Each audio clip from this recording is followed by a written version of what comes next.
Hello मेरे प्यारे बच्चों। आज की यह वीडियो क्लास 10th के सभी विद्यार्थियों के लिए बहुत ही महत्वपूर्ण होने वाला है, क्योंकि इस वीडियो में class 10th subject social science यानी सामाजिक विज्ञान के most important VVI objective question लेकर आए हुए हैं, जो कि आपकी एग्जाम के लिए बहुत ही महत्वपूर्ण है। और एग्जाम से पहले इन सभी क्वेश्चन को रिविजन कर लेना है। हो सके तो इसको आप अच्छे से याद कर लीजिएगा, रट लीजिएगा। और एग्जाम से पहले बच्चों, आप सभी को मैं कहना चाहूंगा, जितना भी सब्जेक्ट है उन सभी सब्जेक्ट को आपको हर हाल में 100% जो है ईमानदारी पूर्वक आपको रिवीजन कर लेना है, तभी आप लोग जो है अच्छा नंबर ला पाओगे। और बच्चों, आपने अभी तक इस वीडियो को लाइक नहीं किया है तो वीडियो को लाइक करने के साथ साथ शेयर जरूर करें, और चैनल पर पहली बार आए चैनल को भी सब्सक्राइब जरूर कर लीजिएगा। तो चलिए बच्चों, क्वेश्चन की ओर बढ़ते हैं।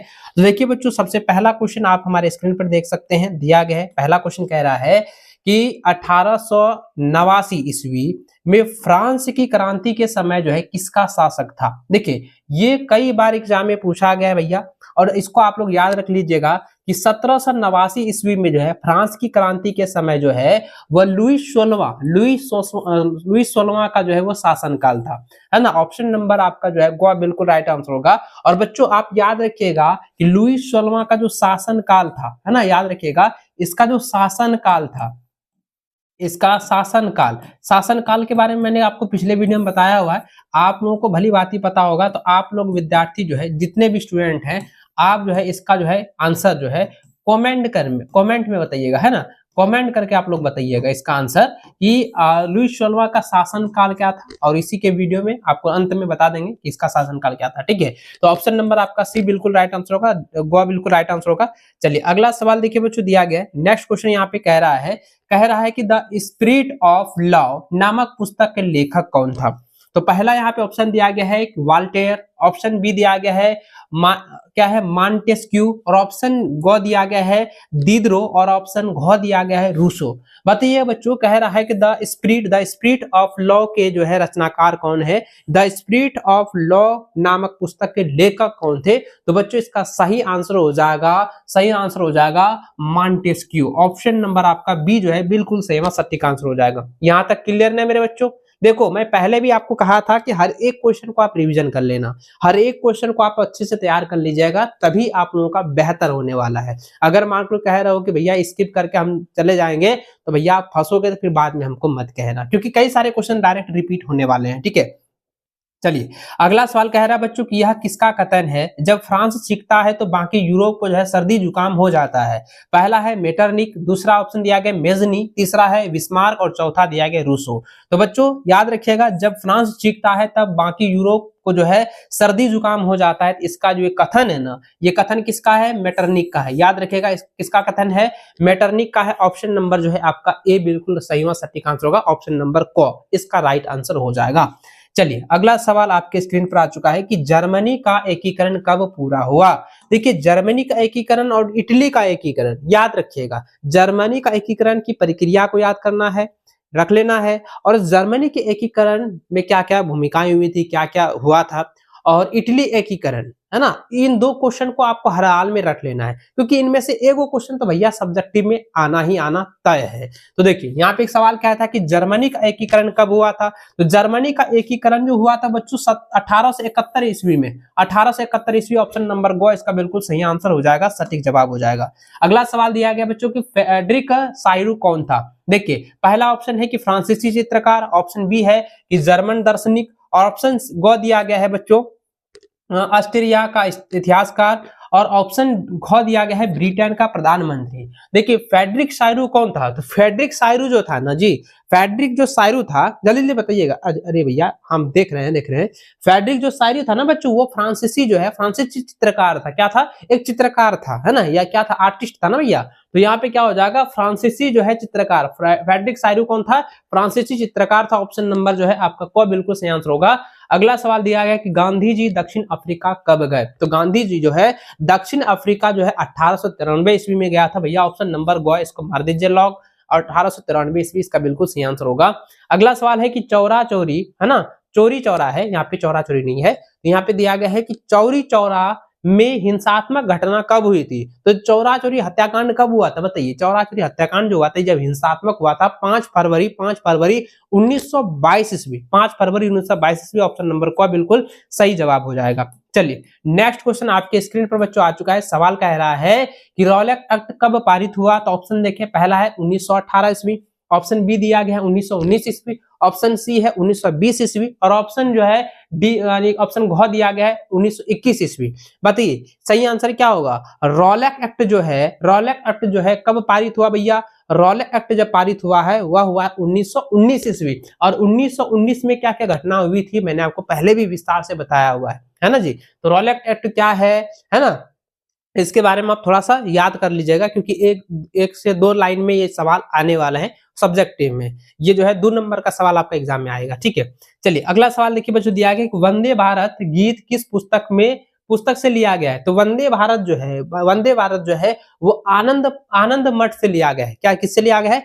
आनंद मठ पुस्तक से जो है ली गई है। ऑप्शन नंबर आपका जो है ए बिल्कुल सही आंसर हो जाएगा, क बिल्कुल सही आंसर होगा। और बच्चों कभी कभार जो है एग्जाम में ये सवाल पूछा जाता है कि वंदे भारत जो है किसकी रचना है? तो वंदे भारत किसकी रचना है? जल्दी जल्दी कमेंट करके बताइएगा।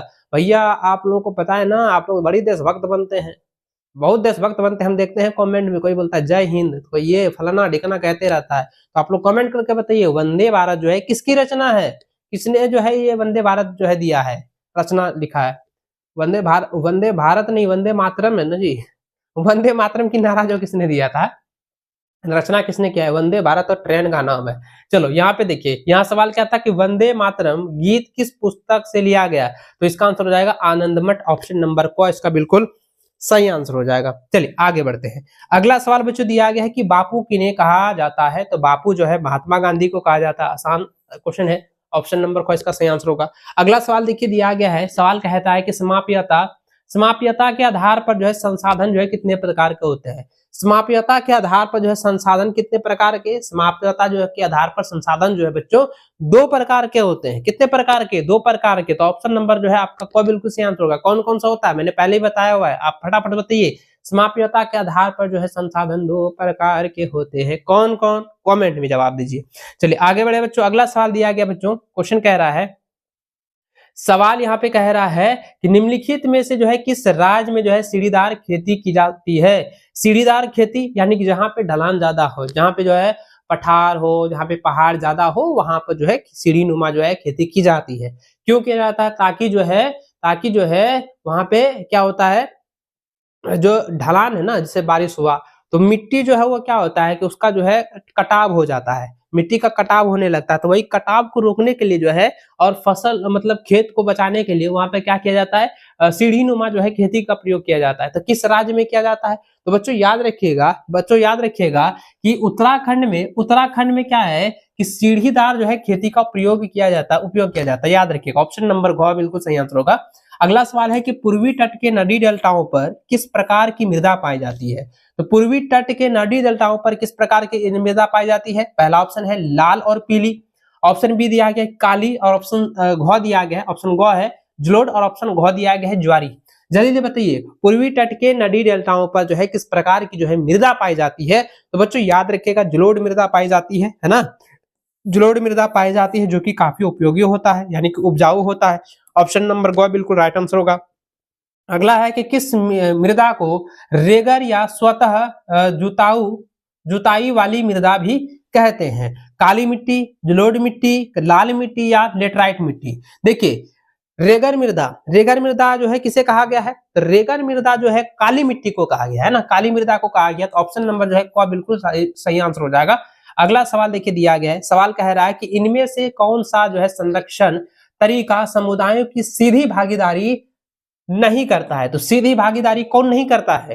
तो ये सीधी भागीदारी जो बच्चों याद रखिएगा, ये कई बार एग्जाम में रिपीट हो रहा है ना, ये सवाल कई बार जो है रिपीट हो रहा है कि इनमें से कौन सा जो है संरक्षण तरीका जो है वह जो है समुदायों की सीधी भागीदारी नहीं करता है। तो याद रखिएगा बच्चों ये जो है वन्य जीव जो है पशु विहार का जो है परिसीमन ये क्या करता है कि जो है संरक्षण तरीका को समुदायों की सीधी भागीदारी नहीं करता है।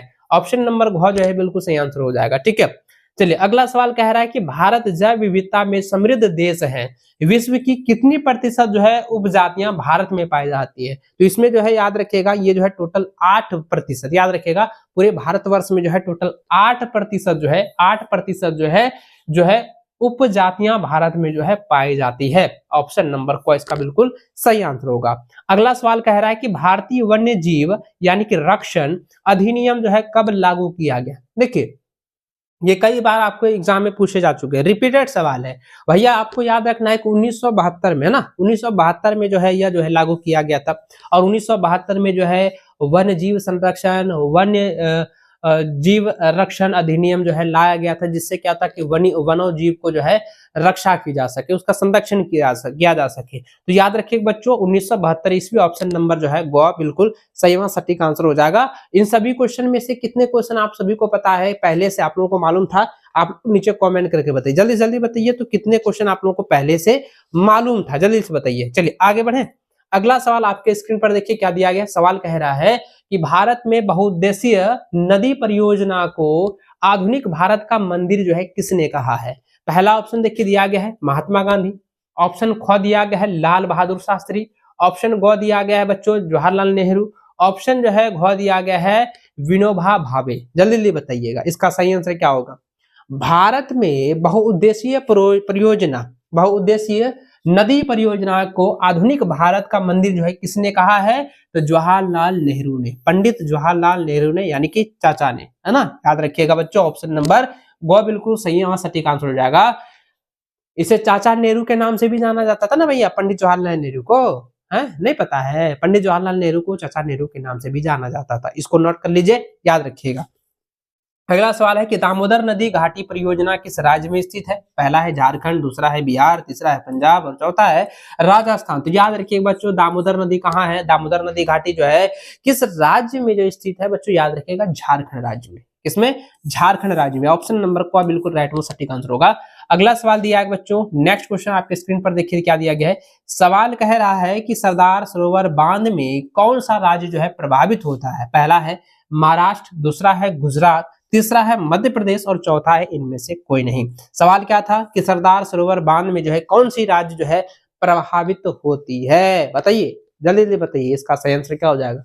बिल्कुल बिल्कुल राइट आंसर, सही जवाब हो जाएगा बच्चों गुजरात। ऑप्शन नंबर जो है ख इसका बिल्कुल सही सटीक आंसर हो जाएगा। यहां तक क्लियर है। चलिए आगे बढ़ते बच्चों, अगला सवाल दिया गया कि औसत आय यानी प्रति व्यक्ति आय की गणना जो है किस प्रकार की जाती है? तो बच्चों मैंने आपको बताया था पहले भी बताया था कि अगर प्रति व्यक्ति आय कहे या औसत आय कहे तो आपको याद रखना है कि देश की कुल आबादी बटा होता है कुल जनसंख्या। यानी कि याद रखिए बच्चों कि जो हम उल्टा बोल दिए, इसमें यहाँ पे यह होगा कि देश की जो कुल आय होती है ना, देश की जो है कुल आय, यानी कि जो देश की जो है कुल आय, जो आपका कुल आय है ना, देश का जो है कुल आय और जो जनसंख्या है, टोटल जनसंख्या है ना, टोटल जो है जो जनसंख्या है उससे अगर जो है भाग दिया जाता है ना, उससे क्या होता है बच्चों? भाग दिया जाता है तो क्या निकलता है? प्रति व्यक्ति आय निकलता है, यानी औसत आय निकलता है। तो बच्चों ऑप्शन नंबर जो है को बिल्कुल सही आंसर होगा, देश की कुल आय बट्टा देश के कुल जनसंख्या से, है ना। इसको आप लोग नोट डाउन कर लीजिएगा, ये एग्जाम में आता है और इस बार भी आने वाले हैं। यानी पूछेगा प्रति व्यक्ति आय का फॉर्मूला बताइए, प्रति व्यक्ति आय जो है किससे संबंधित होता है, ये पूछेगा सवाल। चलिए आगे देखिए, नेक्स्ट सवाल दिया गया कि विभिन्न देशों के वर्गीकरण करने के लिए विश्व बैंक किस मापदंड का प्रयोग करता है? पहला है प्रति व्यक्ति आय, दूसरा है मानव विकास सूचकांक और तीसरा है सकल घरेलू उत्पादन और चौथा दिया गया है जनसंख्या। तो देखिए जो देश की वर्गीकरण करने के लिए, देश का जो है क्लासिफिकेशन करने के लिए जो देश का जो बैंक होता है वो किस मापदंड पर प्रयोग करता है, वो किस मापदंड को अपनाती है? तो याद रखिए बच्चों वह जो है प्रति व्यक्ति आय के मापदंड को अपनाती है। प्रति व्यक्ति आय यानी कि हर व्यक्ति का कितना आय है ये देखा जाता है ना। तो ऑप्शन नंबर जो है को इसका बिल्कुल सही व सटीक आंसर हो जाएगा। अगला सवाल है कि नवीकरणीय संसाधन का उदाहरण है। तो बच्चों आप सभी को पता है नवीकरणीय संसाधन क्या होते हैं? पता है नवीकरणीय संसाधन क्या होते हैं? नवीकरणीय संसाधन वे होते हैं कि अगर एक बार खत्म हो गया भैया, एक बार अगर खत्म हो गया तो उसको पाने के लिए जो है लंबे समय का इंतजार करना पड़ सकता है, हजारों साल का इंतजार करना पड़ सकता है। तो यहाँ पे बच्चों याद रखिएगा नवीकरणीय साधन का उदाहरण है तो यहाँ पे कहता है कि कोयला है, पेट्रोलियम है, भूमिगत जल है और उपयुक्त सभी है। तो बताइए इसका आंसर क्या हो जाएगा? इसका आंसर सही क्या होगा बच्चों? जल्दी जल्दी देखिए, यहाँ पे आप लोगों का जो कमेंट आ रहा है बोलता है सर सभी होंगे। कोयला भी सही होगा, भूमिगत जल और पेट्रोल भी सही है, लेकिन सही मायने में देखा जाए तो इसका सही और सटीक आंसर हो जाएगा बच्चों ये होगा उपयुक्त सभी ही, माने इसका उपयुक्त सभी ही सही होगा, क्योंकि पेट्रोलियम, कोयला और भूमिगत जो जल है ये अगर खत्म हो गया भैया, तो भैया इसको जो है पुनः प्राप्त करने के लिए हमें लंबे लाखों वर्षों का इंतजार करना पड़ सकता है ना। तो वो इसलिए कहता है कि सभी का संरक्षण करना जरूरी है। सबसे ज्यादा तो जल की जो है दुरुपयोग ना करें और जल की जो है संरक्षण हमें करना बहुत ज्यादा जरूरी है, क्योंकि आज के समय में देश विकसित तो हो रहा है ना, डिजिटलाइज हो रहा है, लेकिन जल को जो है काफी ज्यादा प्रदूषित भी कर रहा है, इसलिए उसे बचाव भी करनी चाहिए, है ना। तो इसको सरकार को भी ध्यान में रखनी चाहिए, है ना। भूमिगत जल पर और जो स्थलीय जल है उस पर भी ध्यान देना चाहिए, उसको दूषित होने से बचाना चाहिए और नए नए नियम लाना चाहिए, लेकिन ऐसा सरकार नहीं करती है। वैसे तो आपको पानी ही बेच दिया है सबको, तो क्या करोगे। चलिए यहाँ पे ऑप्शन नंबर जो है वो बिल्कुल सही और सटीक आंसर हो जाएगा। यहाँ तक क्लियर। चलिए आगे बढ़ते हैं बच्चों, अगला सवाल दिया गया है कि लोगों के विकास के लक्ष्य होते हैं। तो लोगों के विकास के लक्ष्य क्या होते हैं? समान होते हैं, भिन्न या परस्पर विरोधी होते हैं, अपरिवर्तित होते हैं या इनमें से कोई नहीं होते हैं। लोगों के विकास के लिए, है ना बच्चों, सवाल क्या पूछा गया है? लोगों के विकास के लक्ष्य होते हैं। लोगों के विकास के लक्ष्य होते हैं विभिन्न विभिन्न प्रकार के होते हैं और परस्पर विरोधी होते हैं, कि उसका जो है हम लोग क्या करते हैं, अगर ये इतना विकास किया था हम उससे ज्यादा विकास करेंगे, ये अपोजिट होता है, उल्टा होता है। तो भैया यहाँ पे याद रखिए कि विभिन्न तथा विभिन्न या परस्पर विरोधी होते हैं। याद रखिए ऑप्शन नंबर ख बिल्कुल सही आंसर होगा। अगला सवाल बच्चों यहाँ पे दिया गया है कि रामू जो है एक किसान है। रामू क्या है? एक फार्मर है, किसान है, जिसने जो है अवशेष गेहूं को एक आटा मिल के मालिक को 10 रुपया प्रति किलोग्राम, यानी कि 10 रुपया प्रति किलो की दर से जो है बेचा, और मिल मालिक ने बिस्कुट कंपनी को आटा 15 रुपया प्रति किलोग्राम की दर से बेच दिया। बिस्कुट कंपनी ने आटे के साथ जो है चीनी और तेल जैसे चीजों का उपयोग कर जो है बिस्कुट के 4 पैकेट बनाई और बाजार में उपभोक्ताओं को 80 रुपया में 20 रुपया प्रति पैकेट बिस्कुट बेचा। तो सकल घरेलू उत्पाद की गणना में उपयुक्त में से किस वस्तु के मूल्य को लिया गया है? देखिए, सकल घरेलू उत्पाद की गणना में उपयुक्त में से जो पहले गेहूं जो है किसान जो है वो किसको बेचा? मालिक को बेचा। कितने रुपए में भैया? तो भाई 10 रुपया प्रति किलो में। और मालिक क्या किया? क्योंकि बिस्कुट कंपनी को जो है वो 15 रुपया प्रति किलो की दर से वो बेच दिया। और वहां पे क्या है कि वो जो बिस्कुट कंपनी है वो आटे में जो है चीनी और कुछ जो है चीजें मिला करके जो है जब बिस्कुट बनाता है, और वही बिस्कुट को जो है जब बाजार में लाता है, और वही बिस्कुट का जो मूल्य हो जाता है बच्चों 80 रुपया प्रति हो जाएगा, 80 रुपया में 20 रुपया प्रति पैकेट की दर से वो बेचता है। तो फिर कह रहा है कि सकल घरेलू उत्पाद की गणना में उपयुक्त में से जो है वस्तु का मूल्य को लिया गया है। तो किसका आंसर हो जाएगा बताइए जल्दी, इसका आंसर क्या हो जाएगा? तो यहाँ पे जाएगा बिस्कुट का। क्या हो जाएगा भैया? बिस्कुट का, क्योंकि नए उत्पाद क्या हुआ? तो आटा से जो है क्या बना? बिस्कुट बना। तो यहाँ पे क्या हो जाएगा? बिस्कुट। इसका सही आंसर क्या? वस्तु के मूल्य को लिया जाएगा। ऑप्शन नंबर आपका जो है घ जो है बिल्कुल सही आंसर होगा बिस्कुट। ठीक है, याद रखिएगा। अगला सवाल कह रहा है कि विनिर्माण की क्रिया किस क्षेत्र का भाग है? पहला है सेवा, दूसरा है कृषि एवं सहायक, तीसरा है द्वितीयक और चौथा दिया गया है प्राकृतिक। बताइए विनिर्माण की प्रक्रिया, विनिर्माण की प्रक्रिया जो है किससे होता है? तो विनिर्माण की प्रक्रिया जो होता है वो द्वितीयक क्षेत्रक में होता है भैया, द्वितीयक क्षेत्रक में। ऑप्शन नंबर जो है गो बिल्कुल सही सटीक आंसर हो जाएगा। इसको आप लोग टिक कर लें, याद रख लीजिएगा। चलिए आगे बढ़े बच्चों, अगला सवाल देखिए क्या दिया गया। सवाल कह रहा है अनीता एक साड़ी की दुकान में जो है काम करती है, जहां सार्वजनिक अवकाश का कोई प्रावधान नहीं है, जबकि सीता जो है एक सरकारी अस्पताल में नर्स है, जहां उसे वर्ष में कुछ दिनों जो है सार्वजनिक अवकाश मिलता है। इन दोनों में से किसका कार्य क्षेत्र संगठित है और किसका असंगठित है? तो याद रखिए बच्चों, अनीता क्या कर रही? एक जो है साड़ी के दुकान पर कार्य करती है। अनीता क्या कर रही है? एक साड़ी के दुकान पर कार्य करती है, जिसको जो है उसको जो है छुट्टी लेने का प्रावधान नहीं है ना, छुट्टी लेने का प्रावधान नहीं है, अपने मन से छुट्टी नहीं ले सकता, उसको संडे को भी काम करना पड़ रहा है। लेकिन सीता क्या कर रही है? एक जो है अस्पताल में एक नर्स है ना, और वह जो है उनके वर्ष में जो है कुछ दिन जो है वो उसको छुट्टी मिलती है, जो कि गवर्नमेंट की तरफ से भी उसको छुट्टी दी जाती है। है ना, और संडे संडे उसको छुट्टी भी मिलती है ना।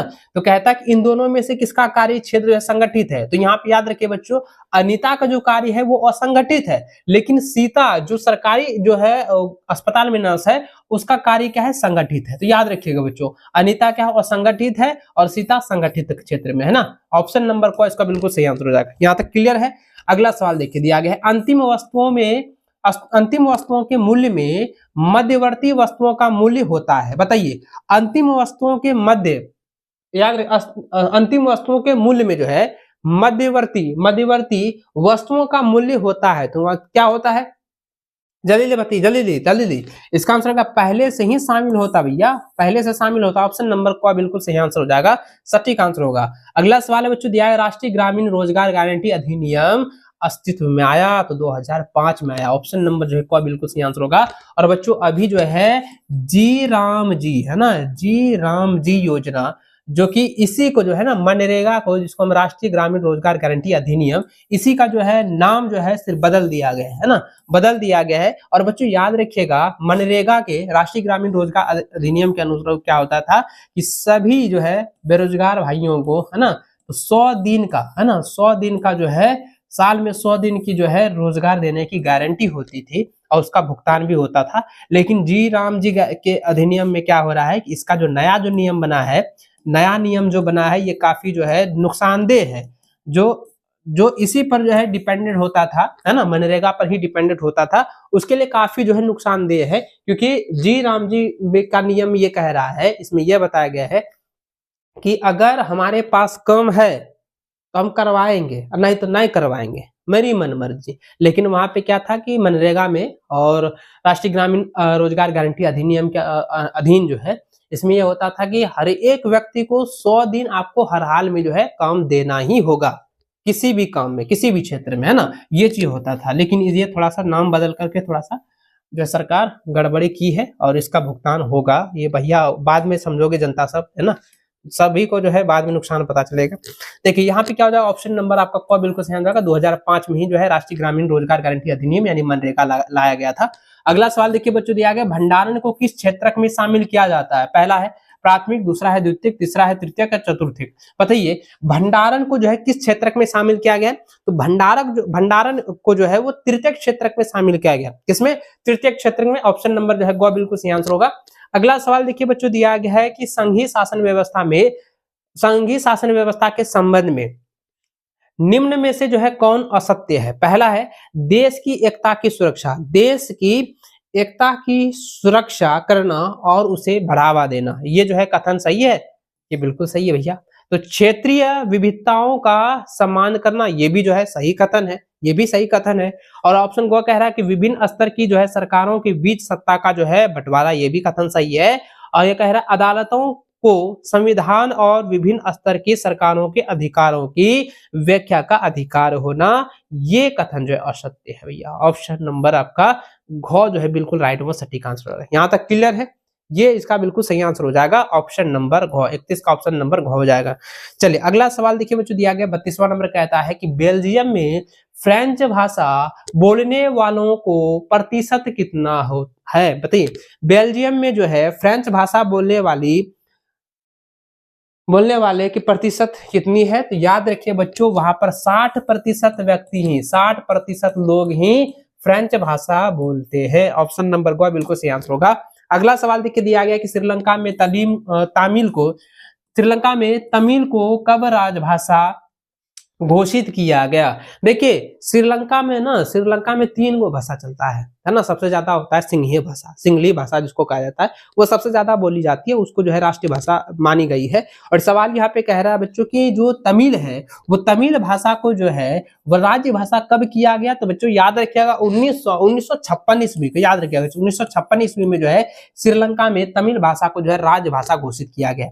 अगला सवाल दिया गया कि संविधान में कुल कितनी भाषाओं को जो है अनुसूचित भाषाओं में दर्जा दी गई है। जल्दी बताइए, कई बार मैंने आपको बताया, बताओ एकदम तेजी से आप लोग बताते जाइए। कमेंट आप लोग हम देख रहे हैं, लाइव जो है आप लोगों का हम देख रहे हैं एप्लीकेशन पे आप लोगों को जितने भी बच्चे जुड़े ना सबका हम देख रहे हैं ना। याद रखिए संविधान में कुल कितनी भाषाओं का अनुसूची भाषाओं में दर्जा दी गई है, तो याद रखिएगा 22 भाषा है ना। 22 जो है लैंग्वेज को जो है संविधान के आर्टिकल में जो है, संविधान आर्टिकल्स में जो है उसकी अनुसूची रखी गई है, 22 भाषा को जो है दर्जा दी गई है। ऑप्शन नंबर आपका घ बिल्कुल सही आंसर होगा। चलिए आगे बढ़े। अगला सवाल देखिए बच्चों 35वां नंबर कह रहा है कि निम्न में से कौन सम्मिलित नहीं है। पहला ऑप्शन दिया है भारतीय संघ योग्य राष्ट्रपति, ऑप्शन बी दिया गया है, ऑप्शन ख है राज्य यानी कि उपराष्ट्रपति, तीसरा है नगर निगम मेयर, और चौथा दिया है ग्राम पंचायत यानी सरपंच या मुखिया। चलिए बताइए, सवाल कह रहा है कि सम्मिलित नहीं है, यहाँ पे निगेटिव कह रहा है, तो सम्मिलित नहीं होगा तो यहाँ पे भारतीय संघ राष्ट्रपति ये सम्मिलित नहीं है भैया। ऑप्शन नंबर जो है आपका क बिल्कुल सही आंसर हो जाएगा। अगला सवाल है कि 7 पार्टी अलायंस यानी कि सप्तदलीय गठबंधन का गठन जो है किस देश में किया गया था। तो बच्चों आपको याद रखना कि यह नेपाल देश में किया गया था। नेपाल देश का जो है यह जो है संगठन है ना। ऑप्शन नंबर आपका ख बिल्कुल सही आंसर होगा। अगला सवाल है कि क्या है, बोलीविया है ना, बोलीविया किस महान देश में अवस्थित है। बोलीविया जो है किस महान देश में अवस्थित है। पहला अमेरिका, दूसरा है लातीनी अमेरिका, तीसरा है अफ्रीका और चौथा दिया है यूरोप। तेजी से इसका आंसर बताइए, तेजी से इसका आंसर बताइएगा कि बोलीविया जो है किस महादेश में अवस्थित है। बच्चों याद रखिएगा बोलीविया जो है लातीनी अमेरिका में अवस्थित है। ऑप्शन नंबर जो है ख इसका बिल्कुल सही व सटीक आंसर हो जाएगा। यहां तक क्लियर है ना बच्चों। चलिए आगे बढ़ते हैं।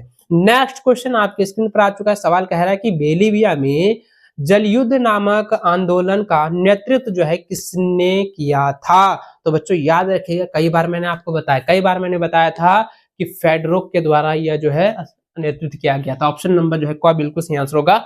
अगला सवाल दिया गया कि इनमें से कौन सा कथन असत्य है। इनमें से कौन सा कथन जो है वो असत्य है। पहला यहाँ पे देखिए दिया गया है कि राजनीतिक दल राजनीतिक पक्ष लेते हैं जबकि दबाव समूह राजनीतिक मसलों पर चिंता नहीं करते। ये जो है सही कथन है ना, चिंता नहीं करते, सही कथन है। यहाँ पे असत्य पूछा गया है, निगेटिव पूछा गया है ना, निगेटिव पूछा गया तो पहला है। दूसरा कह रहा है दबाव समूह कुछ लोगों तक ही सीमित होते हैं जबकि राजनीतिक दल का जो है दायरा ज्यादा लोगों तक फैला रहता है। ये सही कथन है। तीसरा कहता है दबाव समूह सत्ता में नहीं आना चाहिए जबकि राजनीतिक दल सत्ता हासिल करना चाहिए। ये भी सही कथन है। चौथा कह रहा है दबाव समूह और राजनीतिक दल समान प्रकृति के होते हैं। बिल्कुल गलत कथन है, समान प्रकृति के नहीं होते हैं, अलग अलग प्रकृति के होते हैं। ऑप्शन नंबर आपका घ ही बिल्कुल सही आंसर होगा क्योंकि असत्य कथन पूछा गया था। ऑप्शन नंबर घ इसका सही आंसर होगा। चलिए अगला सवाल देखिए बच्चों, दिया गया है कि नेपाल में एसपीए यानी 7 पार्टी अलायंस ने किसे जो है अंतरिम सरकार का प्रधानमंत्री चुना। पहला है गिरिजा प्रसाद कोइराला, दूसरा दिया गया राजा ज्ञानेंद्र, तीसरा है राजा वीरेंद्र और चौथा दिया गया राजा महेंद्र। चलिए बताइए बच्चों, और आप सभी को इसके आंसर बताने से पहले मैं कहना चाहूंगा कि जो भी विद्यार्थी अंत तक जुड़े हुए हैं आप सभी का बहुत बहुत धन्यवाद।